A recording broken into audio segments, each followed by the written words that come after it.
Let me tell you something I've noticed after 40 years of sitting across from families in my office. Some parents, and I mean a very specific kind of parent, are genuinely adored by their adult children, not feared, not tolerated, not visited out of guilt or obligation, but deeply, authentically respected. Their children actually want to call them. They actually look forward to visits. And when those parents speak, their adult children lean in. Not because they have to, but because they want to. Now here's what's interesting. When I look at what these parents have in common, it's not what you'd expect. It's not that they gave more money, or sacrificed more, or were somehow perfect. In fact, many of them will tell you they made plenty of mistakes along the way. What sets them apart is something far more subtle. It's what they don't do. There are 6 specific behaviors that the most respected parents consistently avoid. 6 things they have learned, sometimes the hard way, to never do with their adult children. And today, I want to walk through each one with you, not to point fingers, not to make anyone feel guilty, but because I believe that respect, real respect, is something every parent over 60 deserves to understand and to build. Because here's the truth that most people won't say out loud. Respect is not something your children owe you simply because you raised them. Respect is something you earn, day by day, conversation by conversation, through the quiet discipline of how you choose to love. So let's begin. Over the course of my career, I've worked with thousands of families in crisis, families in celebration, and everything in between. I've seen relationships between parents and adult children that were warm and generous. And I've seen ones that were cold, transactional, and painful for everyone involved. And the single most consistent pattern I've found is this. The parents who are most respected by their grown children are not the ones who did the most. They're the ones who practiced what I call the restraint principle. The restraint principle is simple but powerful. It says that in the second half of life, the deepest respect doesn't come from what you add to the relationship, the extra advice, the extra calls, the extra involvement. It comes from what you are strong enough to hold back. That's not weakness. That's not passivity. That is a very specific kind of emotional strength. And these 6 behaviors I'm about to share with you, these are the places where that strength matters most. The first thing the most respected parents never do is use guilt as a currency. I call this pattern the emotional invoice.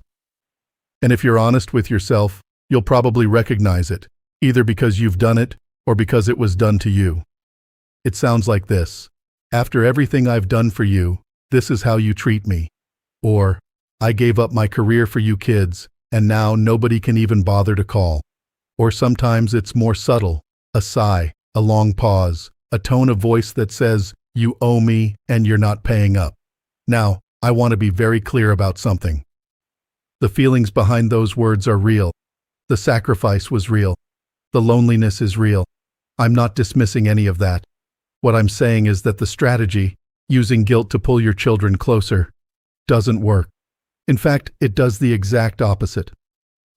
When you send an emotional invoice to your adult child, you are doing something very specific to the relationship. You are turning love into a debt. You are telling them, my love was not a gift, it was a loan, and I expect repayment.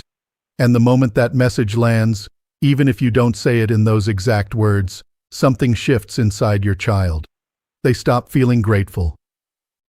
They start feeling trapped. Attachment theory tells us that the most secure, lasting bonds between parents and children are built on unconditional regard, not on scorekeeping, not on repayment schedules. The most respected parents understand this at a deep level. They know they sacrificed. They know they gave enormously. But they gave those things as gifts, freely, without conditions, and they never, ever send the bill. That doesn't mean they don't have needs. Of course they do. But they express those needs directly. I miss you, I'd love to see you, rather than wrapping them in guilt.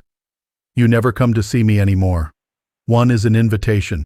The other is an indictment. And your adult children can feel the difference. The second thing the most respected parents never do is compete with their child's spouse. I call this the loyalty triangle. And in 4 decades of practice, I can tell you it is one of the most destructive patterns in family life. Here's how it works. Your child gets married or enters a serious partnership. And slowly, sometimes without anyone realizing it, a quiet competition begins. Who does your child spend holidays with? Whose traditions take priority? Whose opinion carries more weight? And underneath all of those surface-level questions is one deeper, more painful one. Am I still the most important person in my child's life? The honest answer is no. And that is not a tragedy. That is healthy development. Family systems theory describes something called triangulation, when a third person gets pulled into a two-person conflict. In this case, your adult child becomes the point of a triangle, pulled between loyalty to you and loyalty to their spouse. And here's what decades of research and clinical observation have taught me. When an adult child is forced to choose between their parent and their partner, they don't choose either one. They withdraw from both. The most respected parents refuse to create this triangle. They don't make subtle comparisons. They don't say, "She's changed you," or "He's keeping you from us." They don't frame the spouse as someone who took their child away. Instead, they do something that requires enormous emotional maturity. They welcome the spouse as an addition, not a replacement. They see their child's partner as someone who expanded the family, not someone who divided it. And when they disagree with how their child's household operates, and they will disagree because that's normal, they hold their tongue. They trust their child's judgment. They respect the new family unit. And here's the beautiful irony. Parents who stop competing for first place in their child's heart almost always end up closer to their child and their child's spouse. Because everyone can finally relax. Nobody has to choose sides. And the relationship has room to breathe. Number 3. And this one might sting a little. The most respected parents never give unsolicited advice on how their adult children raise their own children. I call this the expertise trap, and it catches more loving grandparents than almost any other pattern on this list. You see your grandchild acting up at dinner, and you know exactly what you'd do about it. You see your daughter letting her kids have too much screen time, and you can feel the words forming in your throat. You watch your son handle a tantrum in a way that makes you wince, and everything inside you wants to step in and say, "That's not how you do it. Let me show you." And here's the thing, you might be right. You might have decades of wisdom that would genuinely help. But here's what self-determination theory teaches us about human motivation. Every adult has a fundamental need for autonomy. Your adult child needs to feel like the authority in their own home, with their own children. That need isn't optional. It's not something they'll outgrow.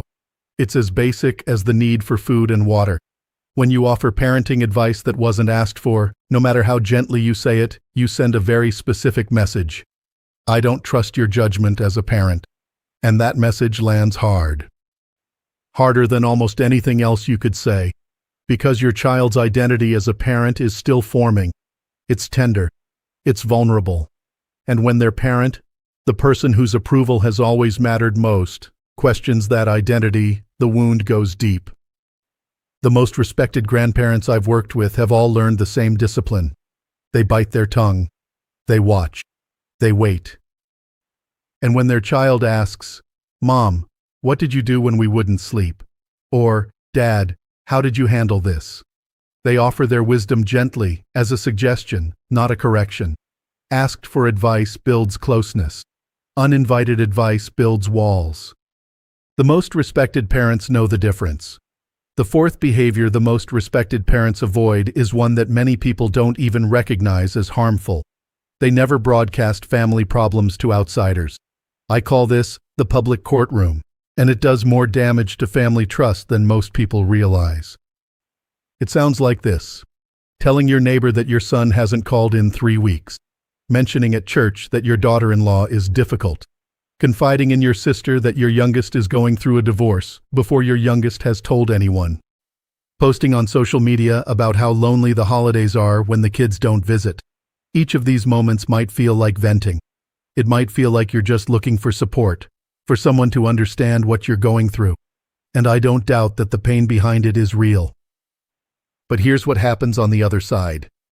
When your adult child discovers, and they almost always discover, that their private family business has been shared with others, something fundamental breaks. The psychology of trust tells us that privacy is the foundation of emotional safety. When someone exposes your struggles to an outside audience, you don't feel supported. You feel exposed. You feel unsafe. And the natural human response to feeling unsafe is not to open up more. It's to build higher walls. I've seen this pattern end relationships.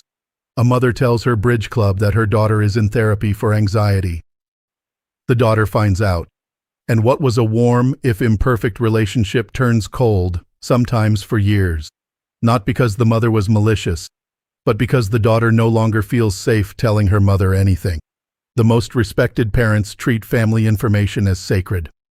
They process their own pain with a therapist, a journal, or a trusted confidant who understands the meaning of discretion. They do not turn their family's private struggles into public conversation. Because they understand that loyalty is not just about standing by someone, it's about standing over their story, protecting it, keeping it safe. Your children will tell you more when they trust that what they tell you stays with you. That's not a theory. That's a fact I've seen confirmed thousands of times. Number 5. And I'll be honest with you, this one is the hardest for most parents to hear because the behavior feels so justified. The most respected parents never keep score of visits and calls. I call this the contact ledger, that invisible notebook in your mind where you record every missed call, every shortened visit, every holiday they spent with the other side of the family. You know the one. It has entries like, "She didn't call on my birthday until 4 p.m. and "He visited his in-laws 3 times this summer, but only came here once." And "I always have to be the one to call first." The ledger is real. The feelings behind it are real. And I want to honor that because the loneliness of waiting for a phone that doesn't ring is one of the most painful experiences of aging. But here's what keeping score does to a relationship. It turns every point of contact into an obligation. When your child knows, and they always know, that you're counting, every phone call becomes a performance. Every visit becomes a duty to be checked off. The spontaneity dies. The warmth drains out. And eventually your child starts calling not because they miss you, but because they feel guilty. And a guilt call, you know this, feels nothing like a love call.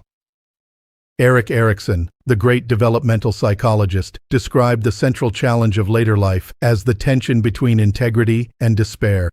A person who achieves integrity doesn't count what they're owed. They look at their life with acceptance, with wholeness, with a sense that what they've built has meaning regardless of how often the phone rings. A person trapped in despair counts everything, every missed call, every empty chair, every slight, and finds the total always comes up short. The most respected parents I've known have made a conscious decision to stop counting. They don't compare one child's visit frequency to another's. They don't announce how long it's been since the last call. Instead, they make every interaction, whether it's a 10-minute phone call or a week-long visit, feel like a gift, not an installment payment on a debt. When your child calls you and you answer with genuine warmth instead of, "Well, it's about time," that warmth is what brings them back, every single time. And finally, number 6. This one is uncomfortable for many families, but it needs to be said. The most respected parents never use inheritance as a tool of control. I call this the financial leash, and it is one of the most corrosive forces in family relationships. It sounds like this: "If you don't start visiting more, I'm changing my will." Or, "Your brother has been much more attentive than you, and my estate plan reflects that." Or sometimes it's unspoken, a lingering awareness in the family that love, loyalty, and money are all tangled together, and that displeasing mom or dad comes with a financial cost. Now let me be clear. Your money is your money. You earned it. You have every legal and moral right to distribute it however you choose. That's not what this is about. This is about what happens to a relationship when financial decisions become emotional weapons. When you tie inheritance to behavior, you reduce the most important relationship in your life to a transaction. And transactions don't produce respect.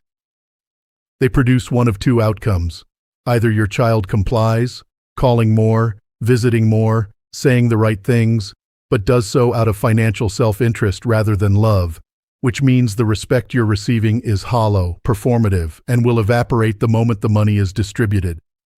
Or, your child refuses to participate in the transaction entirely and pulls away, not because they don't love you, but because they refuse to let love and money occupy the same space.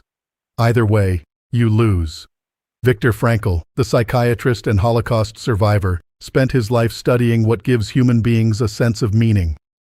And one of his most important observations was this: the legacy that matters, the legacy that endures beyond your lifetime, is not measured in assets. It's measured in values. The way you treated people. The principles you lived by. The emotional inheritance you leave behind. The lessons, the warmth, the model of how to age with grace. The most respected parents separate money from love completely and permanently.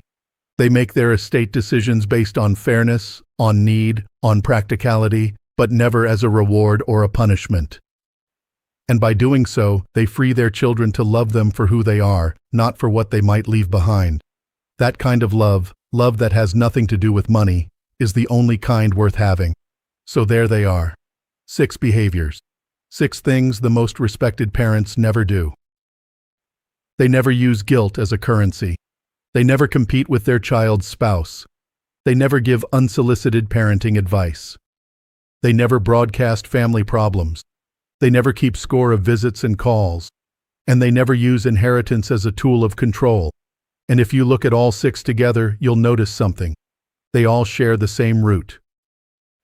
Every single one of these behaviors comes down to one thing: the dignity of restraint. The most respected parents are not the ones who do the most. They're not the loudest, the most involved, the most opinionated, or the most generous. They are the ones who have developed the emotional strength to hold back, to feel the urge and not act on it, to have the opinion and not voice it, to notice the slight and not keep score. That's not weakness. That's not surrendering your role as a parent. That is the most advanced form of love there is. It's love that trusts, love that gives space, love that says, I am strong enough to not need you to prove that you love me. Now, if you recognized yourself in one or two of these patterns, I want to say something important. This is not about shame. This is not about cataloging your failures. Every parent alive has done some version of these things, including me. The question is not whether you've made mistakes. The question is what you choose to do starting today. And the beautiful thing about these 6 behaviors is that you can stop any of them right now. Today.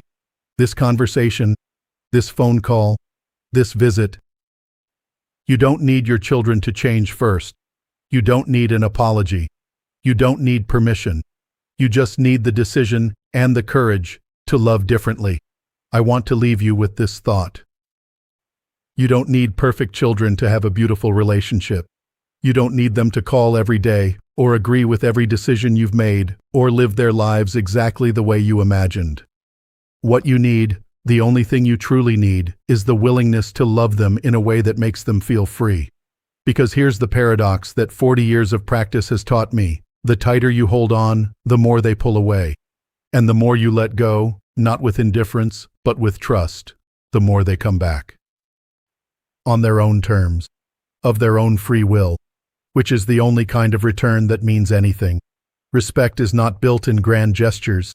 It's built in small, quiet moments of restraint, in the advice you didn't give, in the score you didn't keep, in the guilt you didn't send, in the story you didn't tell. The parents who are most loved at 80 are not the ones who gave the most. They are the ones who demanded the least. And that right there, is a legacy worth leaving. If this video spoke to you today, I'd love to hear from you. Leave a comment below and tell me, which of these 6 was the hardest for you to hear? There's no judgment here, just honest conversation. And if you haven't already, subscribe to Strong Elderly Life and hit that bell so you never miss a new video. We're here every week with insights on family, psychology, and what it means to truly thrive in your later years. I'll see you in the next one.